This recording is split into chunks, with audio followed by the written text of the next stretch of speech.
안녕하세요. 김대성 목사입니다. 지난 시간에 이어서 오늘 빌립보서와 골로새서에 대해서 잠깐 말씀을 나누려고 합니다. 빌립보서를 우리가 시작할 때 앞에 있는 갈라디아서에 있는 내용하고 조금 사뭇 다른 분위기를 나타내고 있습니다. 갈라디아서가 바울이 쓴 분노의 편지라면 빌립보서는 그의 순수한 기쁨의 편지입니다. 빌립보서에서는 따뜻한 애정과 진실한 감사, 그리고 진정 어린 사랑이 가득합니다. 바울은 빌립보 교인들을 매우 소중히 여겼는데 그 교인들이 여러 면에서 그를 염려하고 있다는 것을 보여주면서 자신들이 복음을 전하는 데 있어 바울의 진정한 동력자임을 입증했기 때문입니다. 바울은 이 서신을 기록할 당시에 쇠사슬에 묶여 죽음이 임박했던 것으로 보이지만 그러나 그러한 상황에도 불구하고 바울은 여전히 주 안에서 항상 기뻐하라라고 말을 전합니다. 그래서 많은 분들이 이 빌립보서를 기쁨의 서신이다라고 말을 할 정도로 빌립보서에는 기뻐하라라는 그런 기쁨에 대한 이야기가 많이 등장하는 것을 볼 수 있습니다. 그리고 무엇보다도 빌립보서는 그리스도의 겸손과 승기에 관한 찬양으로 유명합니다. 그 내용이 이제 빌립보서 2장 6절에서 11절까지 있습니다. 그는 근본 하나님의 본체시나 하나님과 동등됨을 취할 것으로 여기지 아니하시고 오히려 자기를 비워 종의 형체를 가지사 사람들과 같이 되셨고 사람의 모양으로 나타나사 자기를 낮추시고 죽기까지 복종하셨으니 곧 십자가에 죽으심이라.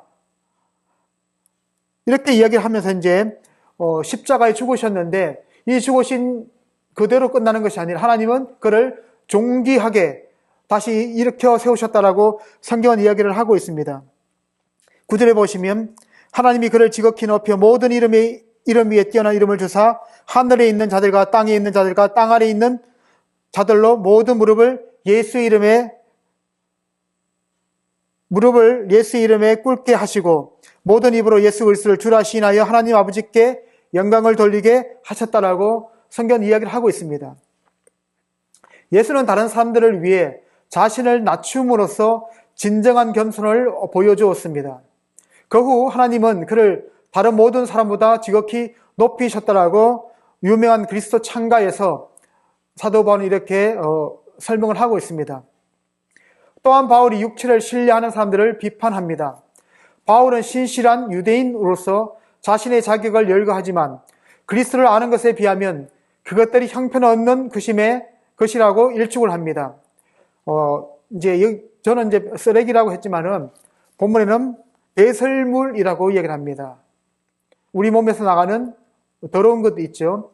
하나님으로부터 오는 의인은 인간의 자격과 조건이 아니라 그리스도에 대한 믿음에 근거하고 있다라고 성경은 우리들에게 말을 하고 있습니다.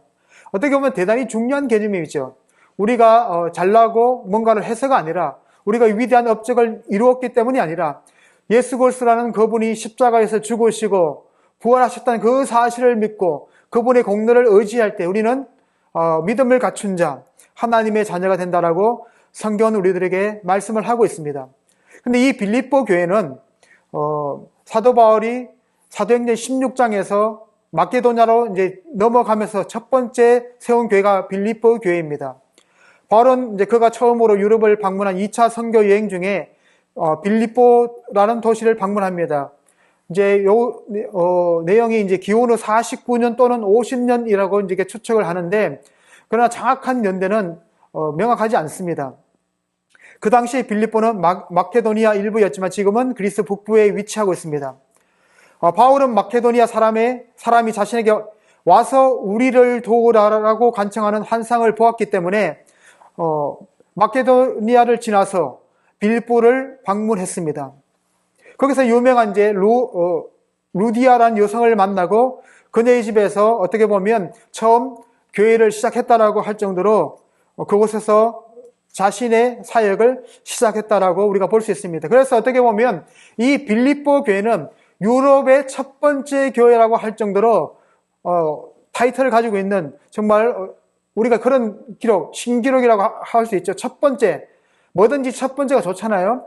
1등, 2등보다는 1등이 사람들이 좋아하는 것처럼 두 번째 유명한 것보다 첫 번째 세운 곳이 더 인기가 있는 것처럼 바로 유럽 교회의 첫 번째 교회였다는 사실을 우리가 기억을 했으면 좋겠습니다. 그래서 이 빌립보서는 바울이 로마에 수감되었던 기간 동안에 기록이 되었습니다. 그래서 이제 그 연대를 61년이나 62년 정도로 우리가 이해를 하시면 좋을 것 같아요. 이제 지도인데요. 지도에 보시면 이게 무시아라고 하고 이제 요 지역을 건너서 되네요, 이게. 지역을 건너서 여기가 이제 빌립보 교회입니다. 잠깐만요. 네, 그냥 놔두시죠.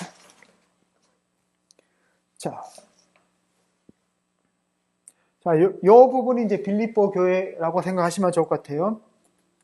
자, 그래서 이제 여기서 이제 유럽에서 빌립보에서 시작해서 고린도까지 그리고 아덴까지 복음이 전파되는 그러한 과정을 설명하고 있습니다.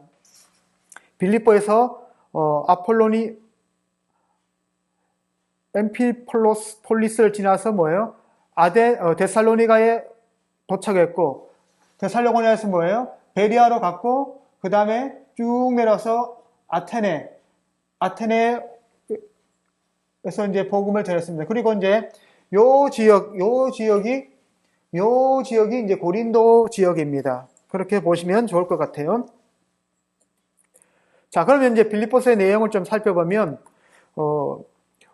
사도 바울의 편지의 특징은 뭔가 하면 통상적인 문안 인사를 합니다. 거기 이제 1절에서 2절에 기록되어 있고, 그 인사를 마친 후에 바울은 빌립보 교회의 성도로 인해 하나님께 감사드리고 그들을 위해 기도하고 있는 내용이 1장 3절에서 11절입니다.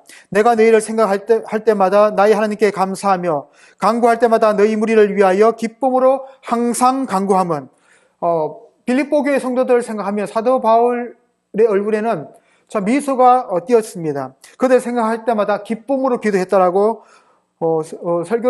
기도를 하는데, 그 기도의 내용이 뭔가 하면 너희가 첫날부터 이제까지 복음을 위한 일에 참여하고 복음 전파하는 일에 그들이 참여하는 교회가 되었다라고 이야기를 합니다. 그리고 뭐예요? 너희 안에 착한 일을 시작하신 이가 그리스도 예수의 날까지 이루실 줄을 우리가 확신하기 때문에 우리가 너희를 인해서 감사한다라고 기도합니다. 내가 너희 무리를 위하여 이같이 생각하는 것이 마땅하니 이는 너희가 내 마음 안에 있으며. 여러분들, 이 말이 정말 중요한 단어인 것 같아요. 누군가가 내 마음 안에 있으면 그 사람을 생각할 때마다 기쁘고, 그 사람을 생각할 때마다 즐겁고, 그 사람들을 다시 만나고 싶은 그런 간절한 열망이 있습니다. 그런데 뭐예요? 내 속에 아주 부정적인 생각을 가지고 있는 사람이 들어있다면 그 사람을 생각할 때마다 짜증이 나고, 그 사람을 생각할 때마다 화가 나고, 그 사람을 생각하면 다시는 상종하지 않아야 되겠다는 그런 마음이 들 정도로 부정적인 사람들이 있습니다. 그런데 빌립보 교회 성도들은 사도 바울이 생각하기에 너무나도 친절하고 너무나도 복음 사역에 협력하는 그러한 사람이었다라고 성경은 우리들에게 이야기를 하고 있습니다. 사도 바울이 매일 옥에 갇혀 있었을 때도 정말로 그들은 열심히 사도 바울을 후원하는 그런 사역의 동력자들이었다라고 생각이 됩니다. 근데 이제 사도 바울이 어떤 고백을 하는가 하면, 로마라는 감옥에 갇혀 있을 때 복음이 뭐예요? 자기는 수감되어 있는 사람이었고 누구를 만날 수 없음에도 불구하고 그리스도의 복음은 매임이 없다라고 강조하고 있습니다. 당사자인 복음을 전하는 바울은 매여 있지만은, 그러나 그의 입술을 통해서 누군가에게 전파되었던 그 복음이 또 다른 사람에게 복음을 전해서, 어떻게 보면 사도 바울이 생각하기에는 나는 매였어도 하나님의 복음은 매이지 않고 자유롭게 역사한다는 사실을 고백하고 있는 겁니다. 거기 이제 12절에서 18절에 있습니다. 자신이 옥에 갇힌 것이 복음 전파에 도리어 도움이 되었다라고 언급합니다. 빌립보 교인의 기도의 응답으로 감옥에서 풀려날 것을 기도하고 있습니다. 이게 이제 1장에 있는 내용들입니다. 그 다음에 이제 그리스도인은 예수님을 위해 고난을 받으라는 부름을 받았습니다. 여러분들 그 1장 27절에 보시면 오직 너희는 그리스도의 복음에 합당하게 생활하라. 이는 내가 너희에게 가보놨더나 있으나 너희가 한 마음으로 서서 한 뜻으로 복음의 신앙을 위하여 협력하는 것과. 여러분들 어떻게 보면 그리스도의 복음에 합당한 삶이 구체적으로 무엇인지를 사도 바울은 오늘 본문에서 이야기하고 있습니다. 한 마음으로 어떻게 해요? 복음의 신앙을 위하여 협력하라는 겁니다. 그 다음에 어떤 이야기를 하는가 하면 2장에 가시면 어떻게 보면 이 빌립보 교회는 나름대로 그 리더십의 문제가 있었습니다. 리더십의 문제라는 것은 어떤 문제인가 하면 서로 나뉘어져 있는 어떤 사람을 통해서 또 누군가 이 사람 저 사람에서 리더십을 따라가는 사람들이 있었습니다. 그래서 하나 되지 못하는 그런 문제들이 있었다라고 성경은 이야기하고 있습니다. 자, 그래서 이제 2장에 보시면 이렇게 나뉘어져 있는 교회가 하나가 되고 협력해서 복음을 전하기 위해서는 어떤 삶의 태도가 필요한지를 구체적으로 이야기하고 있습니다. 2장 1절에 보시면 그러므로 그리스도 안에 무슨 권면이나 사랑에 무슨 위로나 성령의 무슨 교제나 긍휼이나 자비가 있거든 어떻게 해요? 마음을 같이 하라는 겁니다. 같은 사랑을 가지고 뜻을 합하여 한 마음을 품어 어떻게 보면 나뉘어져 있다는 느낌이 아니라 마음을 같이 한다는 겁니다. 마음을 모은다는 거예요. 그리고 같은 사랑을 가진다는 겁니다. 그리고 뜻도 뭐예요? 합한다는 거예요. 그래서 한 마음을 품으라는 겁니다. 그래서 이제 사도 바울은 이렇게 이야기합니다. 아무 일에든지 다툼이나 허용으로 하지 말고 오직 겸손한 마음으로 각각 자기보다 남을 낮게 여기며 다른 사람들보다 자신을 이게 안 쓰지나?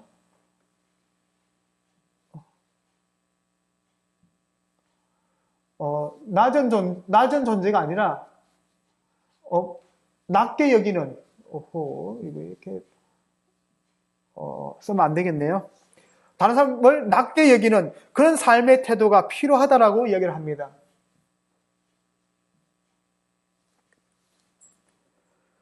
어떻게 보면 이제 자신보다 다른 사람을 존중해주고 배려해주는 삶의 태도이겠죠.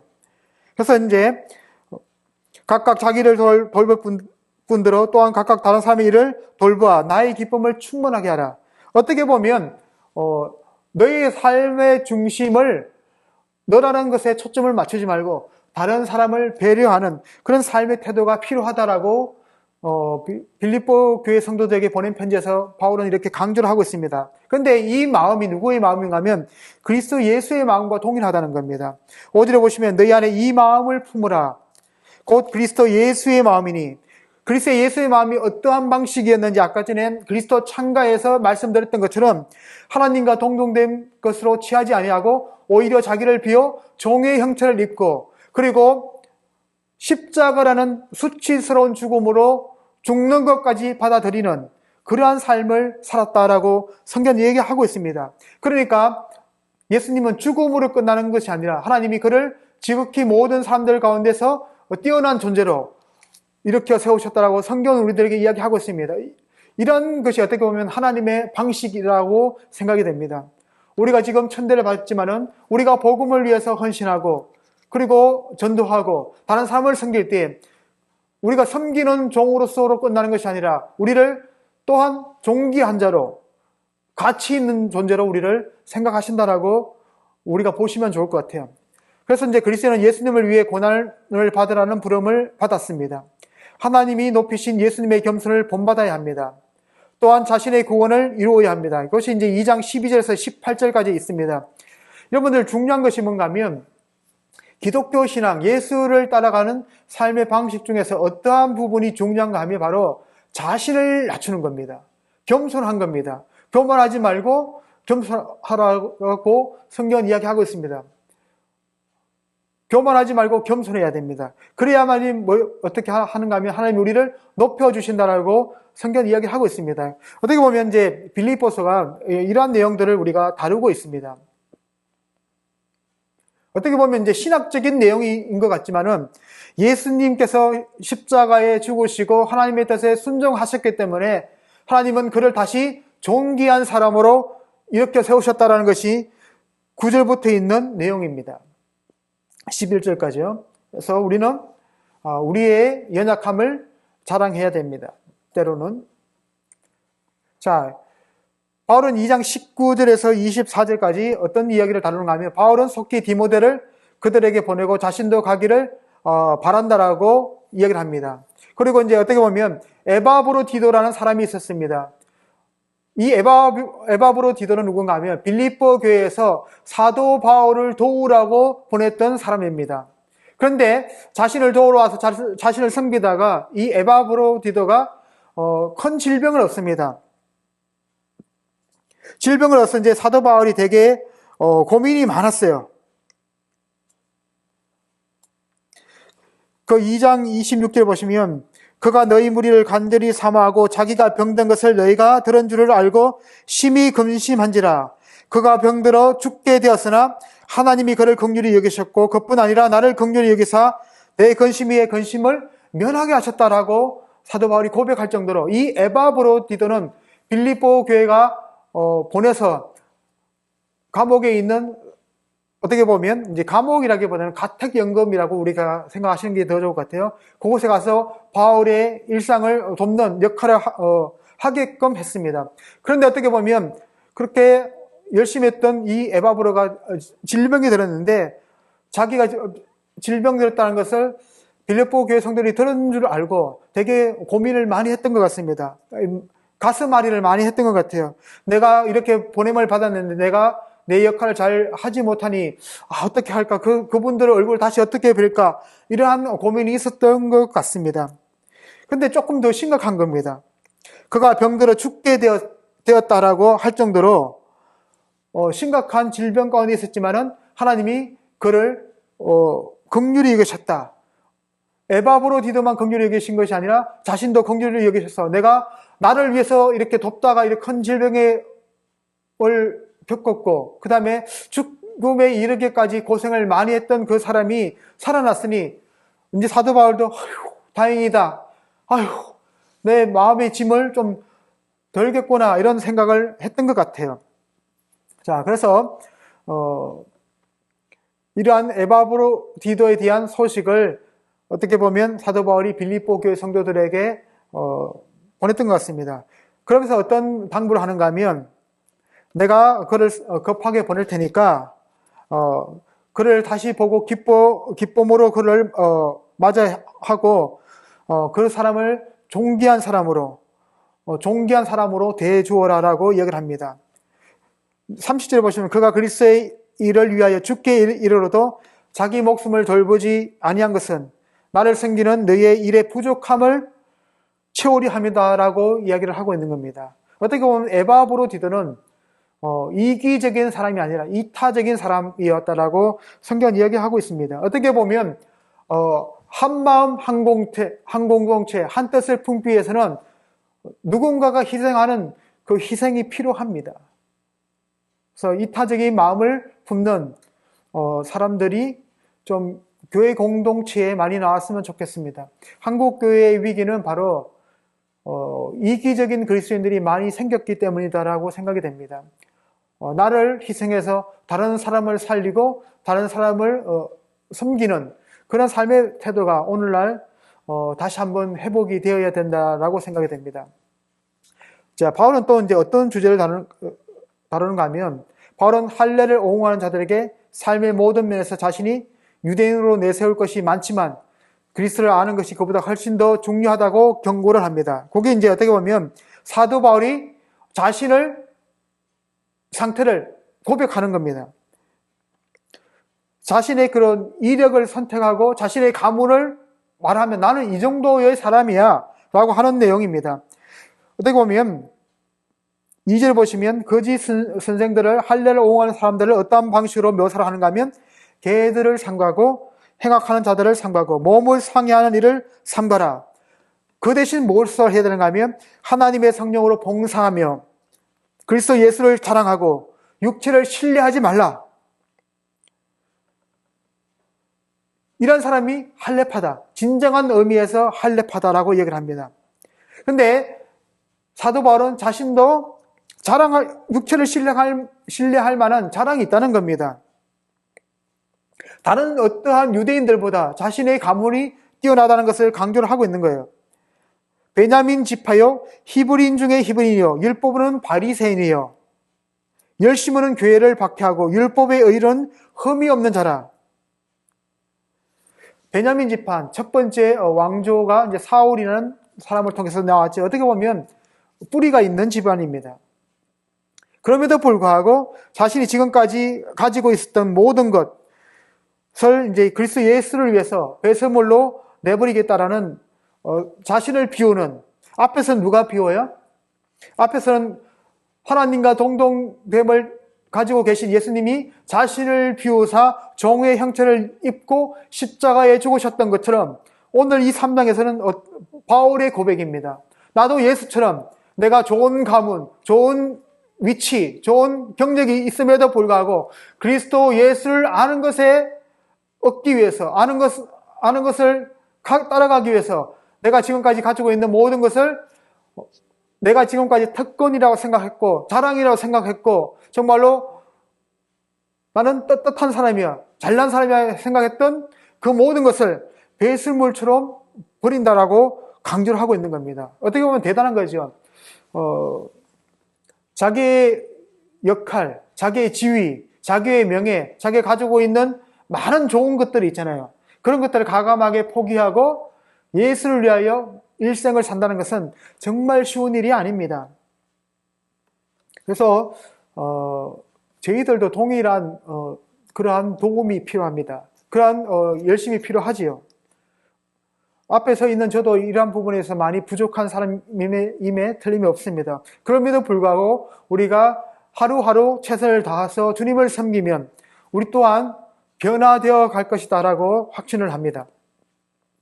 그래서 이제 바울은 빌립보 교인들에게 거짓 교사들을 경계하라고 권면하고 있습니다.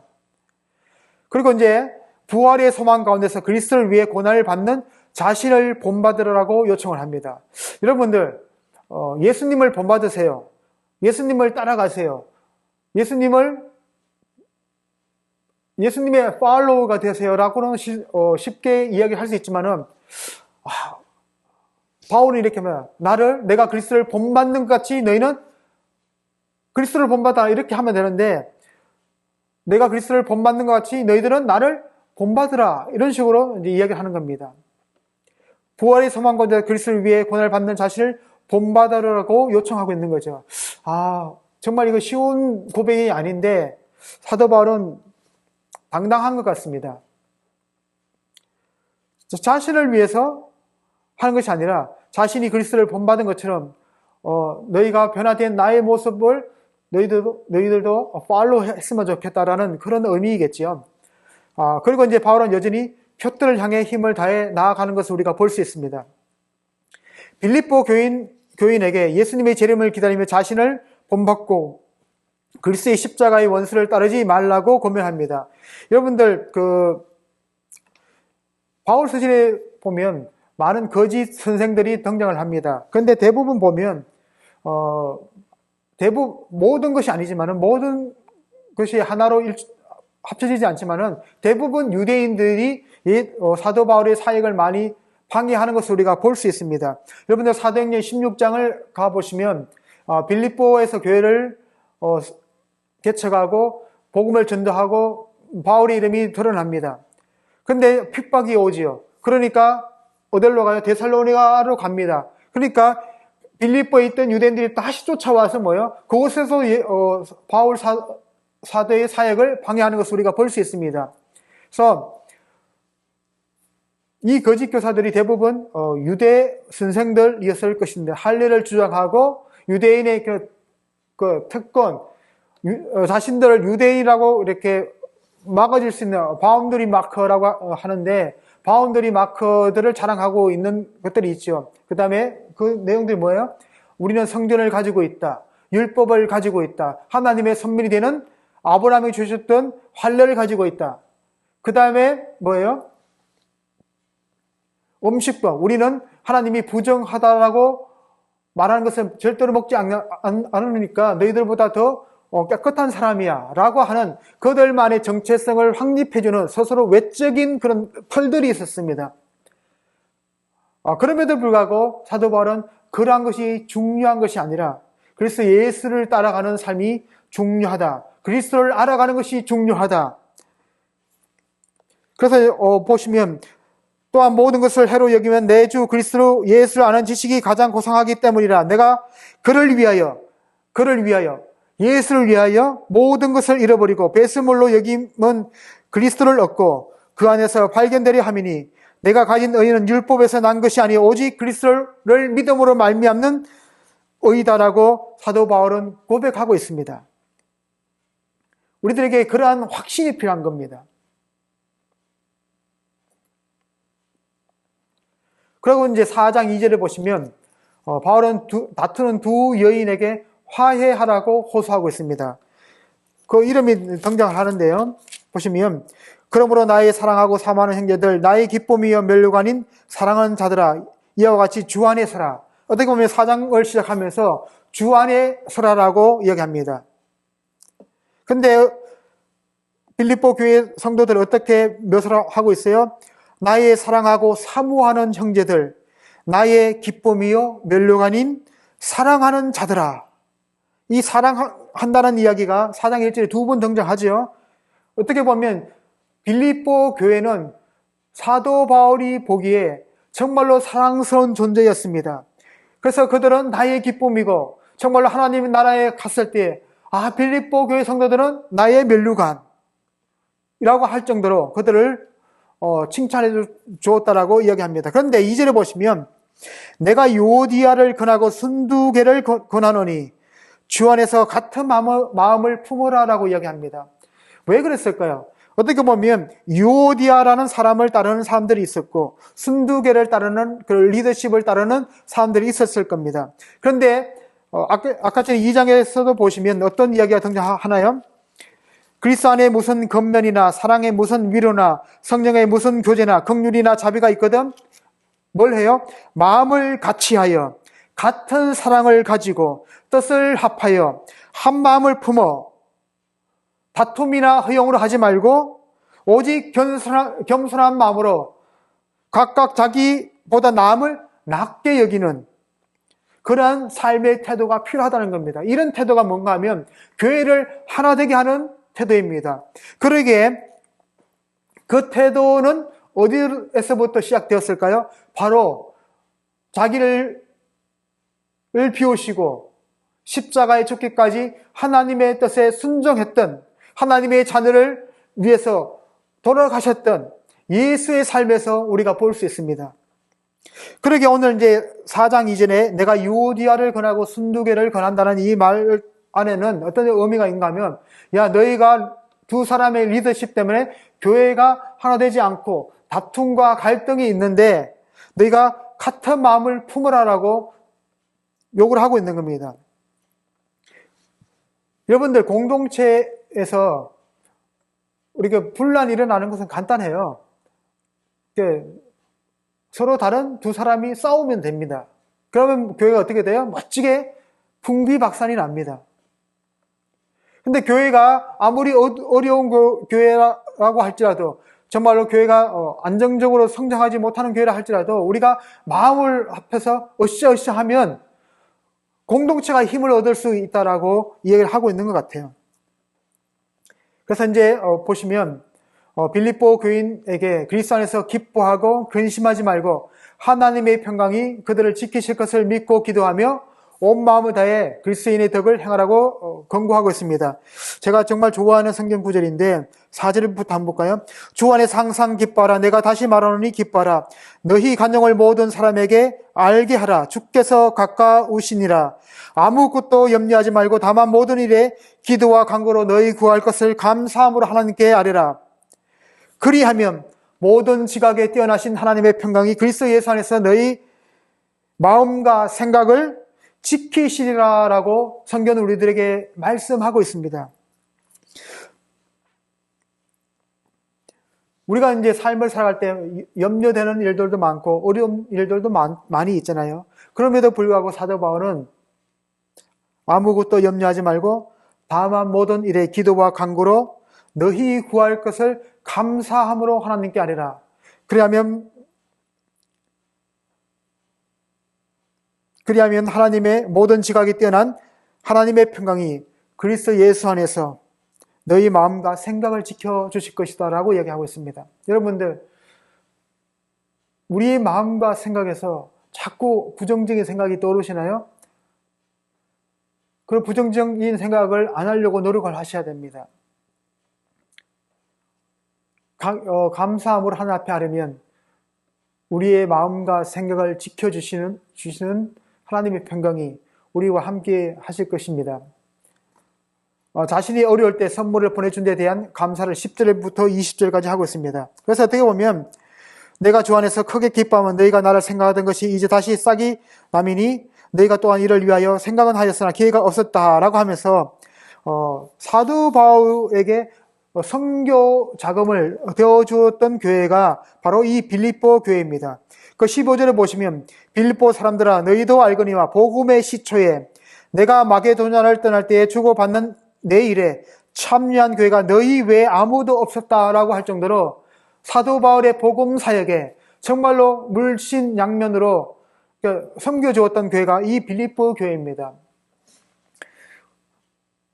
우리가 이제 자신의 교회도 중요하죠. 각각 교회마다 목사님이 계시고 성도들도 있고 사역자들도 있잖아요. 각 교회도 중요하지만 우리가 선교지에서 선교하시는 선교사님들을 우리가 우리들 삶의 영역의 한 부분으로 포션을 줘야 됩니다. 그래서 우리 국내는 교회가, 국외는 선교사님들이 복음의 영역을 확장해 나가는 일에 헌신할 수 있도록 우리가 격려하고 섬겨야 될 것이다 생각이 됩니다.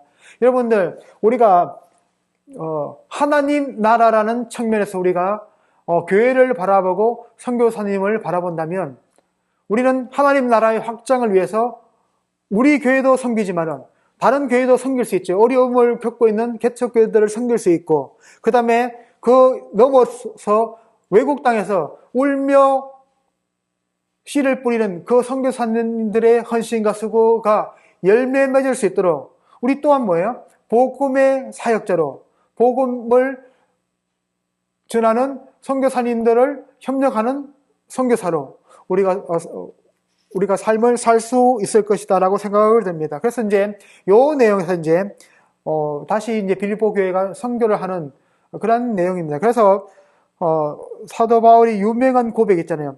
내가 선물을 구함이 아니요 오직 너에게 유익하도록 풍성한 열매를 구함이라. 내게는 모든 것이 있고 또 풍부한지라.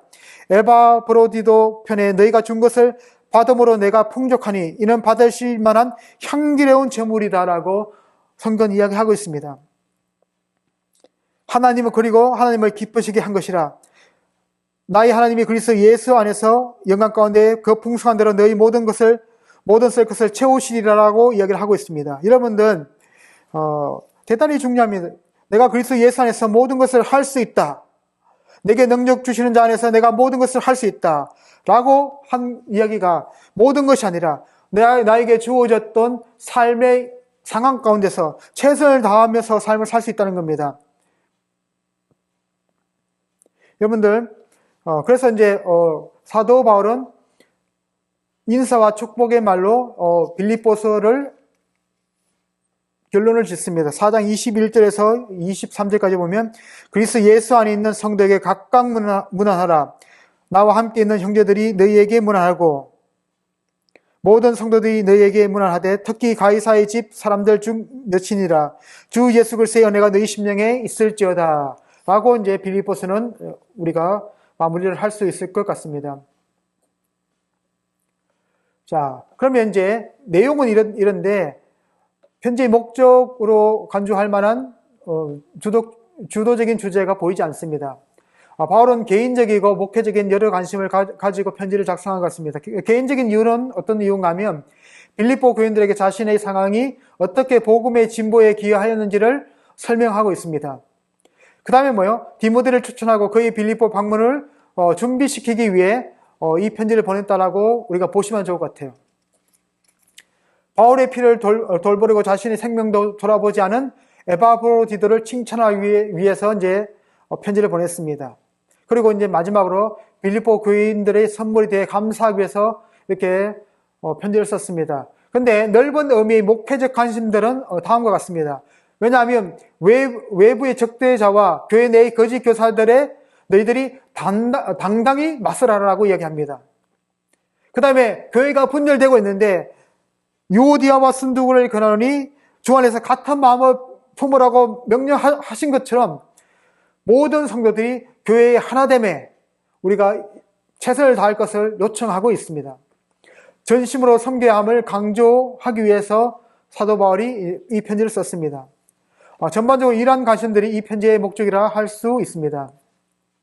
자, 그러면 이제 빌립보서를 마치고 다음은 이제 골로새서에 대해서 잠깐 생각해 보려고 합니다. 여러분들 골로새서는 사도 바울의 서신으로 알려져 있습니다. 이는 바울이 세우지 않은 어느 그리스도인 공동체에게 보낸 편지입니다. 그 공동체는 복음 안에 제시된 대로 예수 그리스도를 믿는 데서 그들을 빼내려는 거짓 교훈의 위협을 받고 있었습니다. 여러분들 거짓 교훈들의 위협을 받고 있었다는 겁니다. 다시 말하면 복음을 뒤틀기 위함입니다. 거짓 선생들은. 바울은 골로새 교인들에게 그들이 배운 바에 충실하라고 권면하며 복음을 새롭게 제시하고 있습니다. 이 복음은 하나님께서 그분의 백성을 위해 이루신 구원을 선포하는데 그것은 그리스도께서 죄와 죽음을 이기시고 만물에 대한 주권을 가지심으로 성취되었다라고 성경은 이야기하고 있습니다. 죄와 죽음을 이기시고 만물에 대한 주권을 가지고 계신 분이 바로 예수님이다라고 이야기하는 겁니다. 여러분들 골로새는 아시아의 로마 속주 중 내륙 지역에 있는 세계 도시 중 한 곳으로 리쿠스 강의 골짜기에 있었습니다. 여러분들 지금으로 말하면 이제 터키 지역이라고 할 수 있겠죠? 터키 지역인데 요한계시록 보면 에서 서머나 버가모 두아리아 에서버두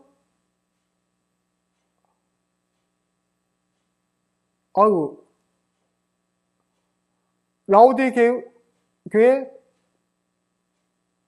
사대교회, 서문학교회, 그 다음에 필라델피아 교회잖아요. 근데,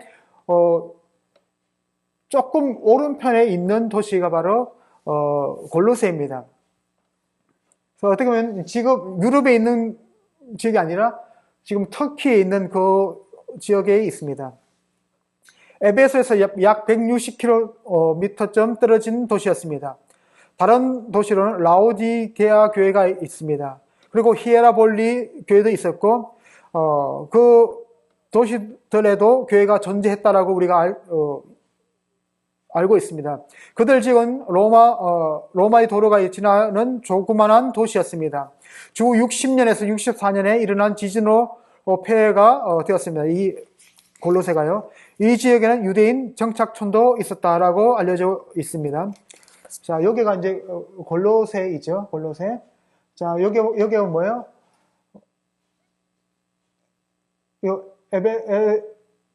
사대교회 이런 식으로 두아디라 교회, 필라델피 교회, 골로새, 그다음에 라오디게아 교회 또 이렇게 있는데 요 소아시아 지역에 있던 지역 바로 요 지역입니다. 요 지역. 펜이 저기 있는데 지금 움직일 수가 없습니다. 골로새는 전형적인 편지 서두와 인사말로 시작한 후 독자들의 믿음과 사랑에 대한 감사 기도를 통해 그들이 바울의 동력자 에바브라에게 들었던 복음이 성장하여 열매를 맺고 있음이 강조됩니다. 3절에서 8절입니다. 자, 이거 다 읽지는 않겠습니다. 자, 3절에서 8절까지가 성령 안에서 너희 사랑을 우리에게 알린 자다. 자, 에바브라에 대해서 이야기할, 어떻게 보면 이 골로새 교회는 에바브라라는 사람이 세운 교회인 것 같습니다. 그리고 이제 그 복음이, 보시면, 7절에 보시면 이와 같이 우리와 함께 종된 사랑하는 에바브라에게 너희가 배웠나니 그는 너희를 위한 그리스도의 신실한 일꾼이다라고 이야기할 정도로, 에바브라는 신실한 복음의 일꾼이었음을 사도 바울이 증언해주고 있습니다. 아까 전에 이제 빌립보 교회에 있는 에바브라디도와는 다른 사람입니다.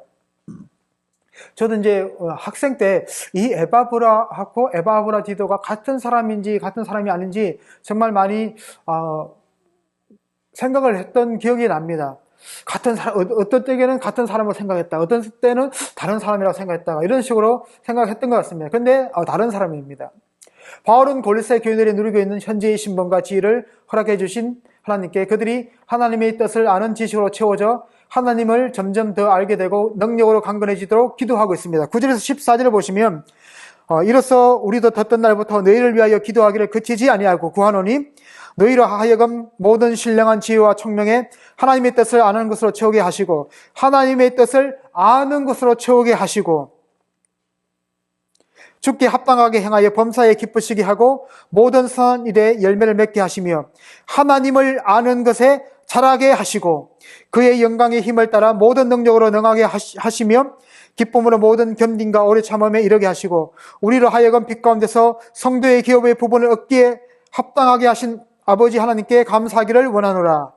그가 우리를 흑암의 건세에서 건져내서 그의 사랑의 아들의 나라로 옮기셨다라고 성경은 우리들에게 이야기를 하고 있습니다. 그러면서 이제 어떤 이야기가 나오는가 하면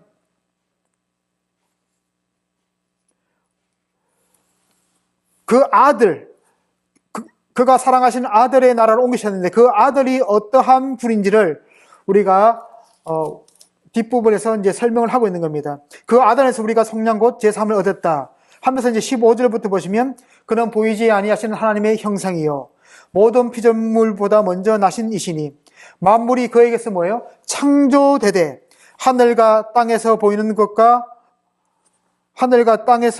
것들과 보이지 않는 것들과 혹은 왕권들이나 주권들이나 통치자들이 다 권세들이나 다 만물이 다 그로 말미암고 그를 위하여 창조되었다. 자, 모든 세상이 그가 창조했는데 우리가 창조된 이유는 뭔가요? 그를 위해서 창조되었다라고 성경은 우리들에게 이야기를 하고 있습니다.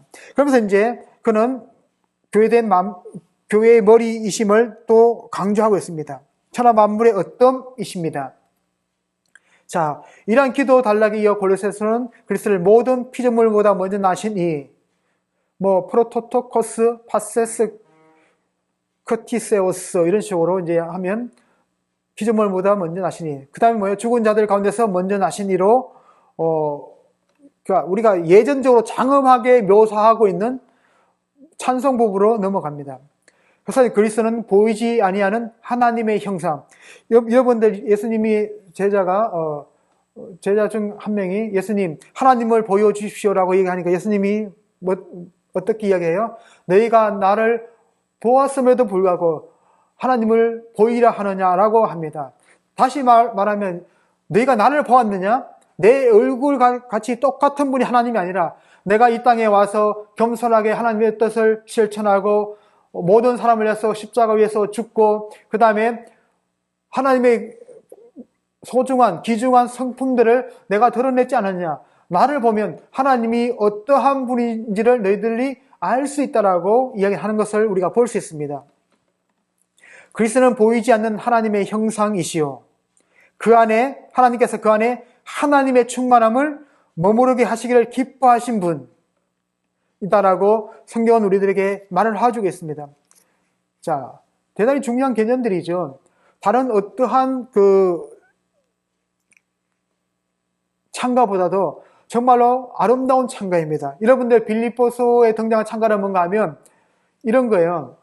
위에서부터 아래로 내려오신 모든 것을 가지신 분이 모든 것을 비워서 이 땅에 오셔서 우리와 똑같은 삶을 사시고 우리도 경험하지 못하는 더 수치스러운 죽음으로 죽으셨던 그 뜻까지도 순종하셨던 예수님의 그런 낮아지심에 대한 강조라면 이 골로새서는 원래부터 뭐예요? 위에 계신 하나님의 존귀와 동등한 분으로서 예수님을 묘사하고 있습니다.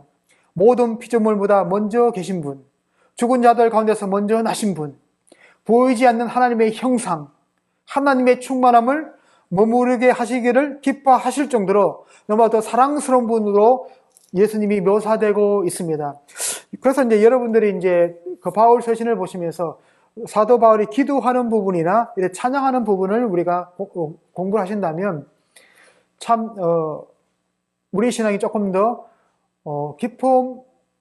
기쁘게 신앙생활을 할 수 있고 우리가 얼마나 소중하고 존귀한 존재인지를 우리가 이해할 수 있을 것이다라고 생각이 됩니다.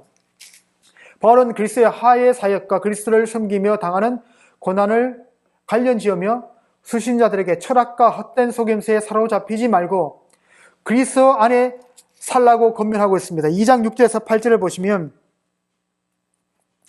대단히 중요한 구절입니다.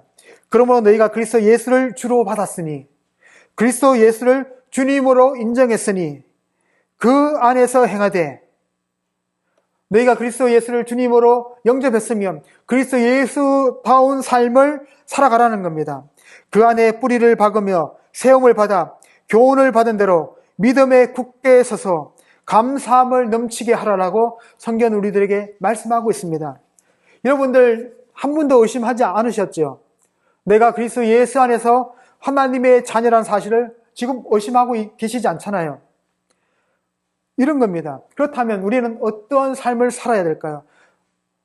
사실 빌립보서에서 너희는 그리스도 복음에 합당한 삶을 살라고 한 그 삶이 어떤 삶일까요?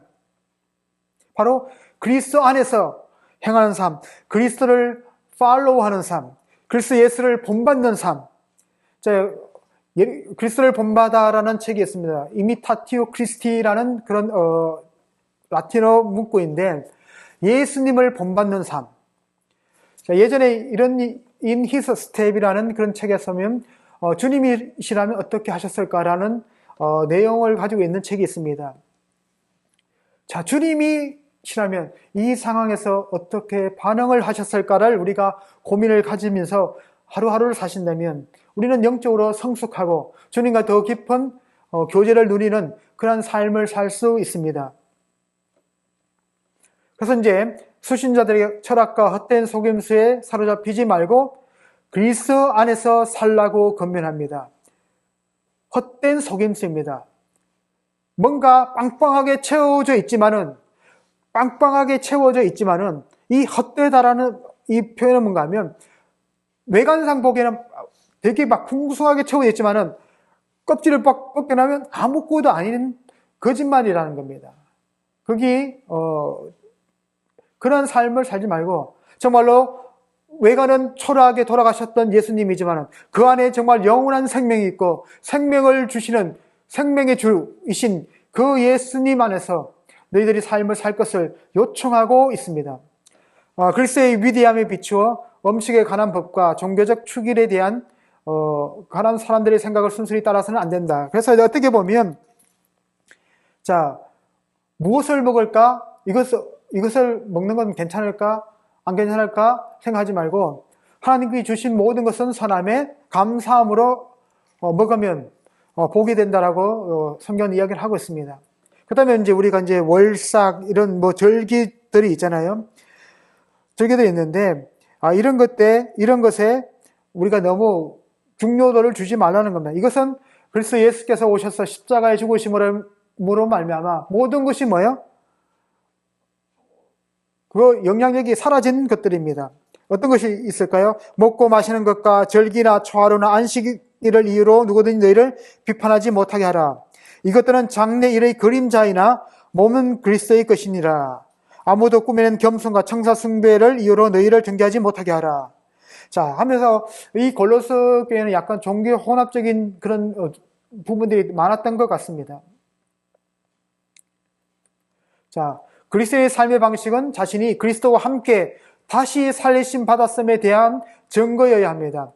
여러분들, 그리스도와 함께 다시 살리심을 받았다는 것은 어떤 의미일까요? 우리도 그리스도께서 부활하셨음에 우리도 그와 함께 부활할 것이라는 그런 확실한 소망을 가지고 지금 내가 삶이 조금 부족하더라도 주어진 조건 안에서 감사함으로 삶을 살아가는 것이 아니겠습니까? 그래서 이런 삶이 어떤 방식으로 확장이 되는가 하면 우리 신앙이라는 건 그런 것 같아요. 나라는 것부터 시작해서 우리 가정, 그 다음에 자녀, 부모, 그 다음에 사회적인 관계로 더 확대가 됩니다. 나라는 개인에서, 가정이라는 테두리를 넘어서서 그 다음에 뭐예요? 사회라는 그 틀 안에서 우리는 어떠한 삶을 살아야 될지를 적용하고 있는 내용이 3장 18절에서 4장 1절까지 있는 내용입니다. 이 내용은 이제 다른 서신에도 등장하는 것을 우리가 볼 수 있습니다. 보시면 이래요.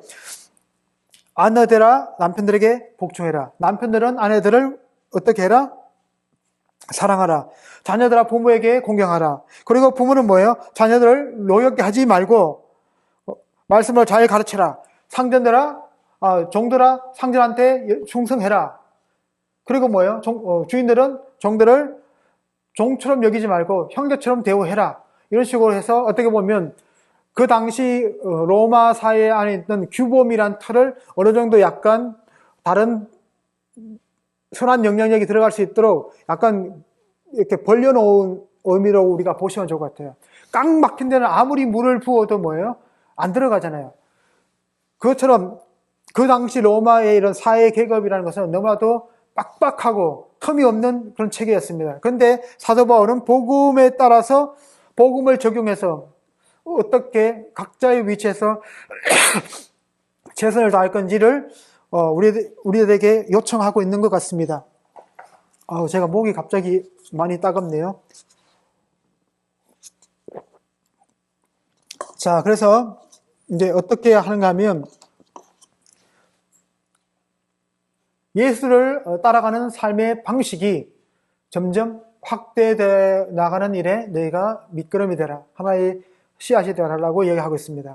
그리스도는 기도해야 하고 외인을 지혜롭게 대해야 합니다. 여러분들 보시면 2절부터 6절까지 보시면 기도를 계속하고 기도에 감사함으로 깨어 있으라. 또한 우리를 위하여 기도하되 하나님이 전도할 문을 우리에게 열어주사 그리스도의 비밀을 말하게 하시기를 구하라. 내가 이 일 때문에 매임을 당하였노라. 그리하면 내가 마땅히 할 말로서 이 비밀을 나타내리라. 외인에게 대해서는 지혜로 행하여 세월을 아끼라. 너희 말을 항상 은혜 가운데서 소금으로 맛을 냄과 같이 하라. 그리하면 각 사람에게 마땅히 대답할 것을 알리라. 라고 하면서 세월을 아끼라. 세월을 아끼라. 여러분들 세월을 아껴야 될 필요가 있습니다. 모두에게 24시간이라는 것은 누구에게나 동일하게 주어집니다. 그러나 그 24시간을 이루는 그 내용들을 보면 많이 틀립니다. 어떤 사람은 돈을 벌고 어떤 사람은 공부를 하고 어떤 사람은 하루 종일 놀기도 하고 또 어떤 사람은 그 시간을 아껴서 자기 발전을 위해서 노력하기도 합니다.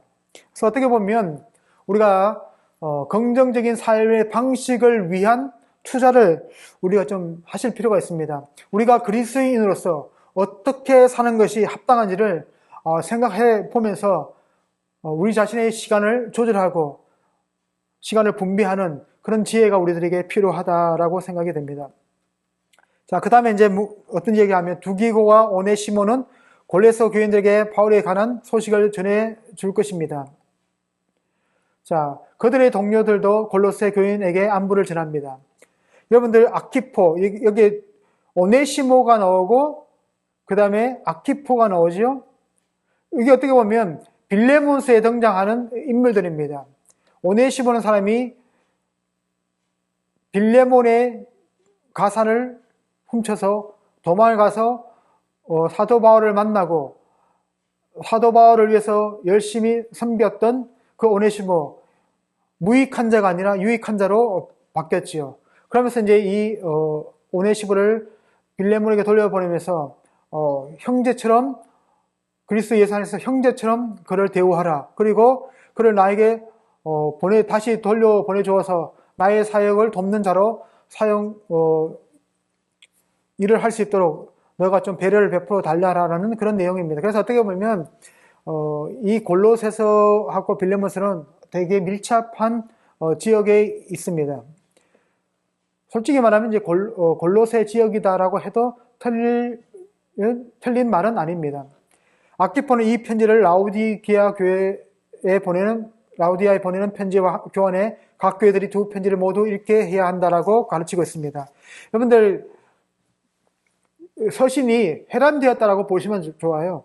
그러니까 골로새에 보낸 편지가 라오디게로 갔고, 라오디게아 교회에 보낸 편지가 그 사람들이 읽고 다시 골로새에 돌아오는 그러한 내용으로 이제 우리가 회람서신으로 생각을 하시면 좋을 것 같습니다. 바울의 통상적인 약식 마무리로 서신이 끝납니다. 4장 18절은 나 바울은 친필로 문안하노니 내가 메인 것을 생각하라. 은혜가 너에게 있을지어다 라고 이야기를 합니다. 자, 바울은 기본적으로 골로새 교회에 들어온 거짓 교사들의 오류를 반박하기 위해서 골로새서를 기록했습니다. 우리는 거짓 교사들이 가르친 내용이 이 골로새서에는 등장하지 않습니다. 그래서 사도 바울이 반박한 내용만을 가지고 있기에 거짓 교사들의 가르침이 정확하게 어떠한 것인지를 우리가 잘 알 수 없습니다. 정확히는 알 수 없습니다. 그러나 이제 헬라와 유대의 가르침을 혼합한 것으로 보입니다.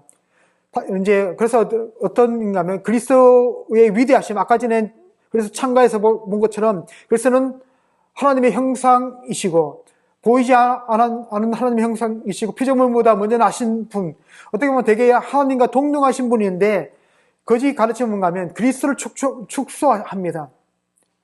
일개 선지자 정도로 축소를 시키는 그런 모습이 있습니다. 그리고 뭐예요? 그들은 검역이 중요해. 야, 우리가 위대한 사람이 되기 위해서 영적으로 깨어있는 사람이 되기 위해서는 검역이 필요해. 그 다음에 또 유대적인 요소는 뭐예요? 할례가 필요해. 야, 그리고 안식일도 지키면 좋겠어 라고 이야기합니다. 그래서 이제 고대 세계에서는 종교의 혼합 현상이 빈번히 나타난 것을 우리가 볼 수 있습니다. 이런 혼합 종교는 초신자와 훈련을 받지 못한 그리스도인을 미혹했다라고 우리가 생각하시면 좋을 것 같아요.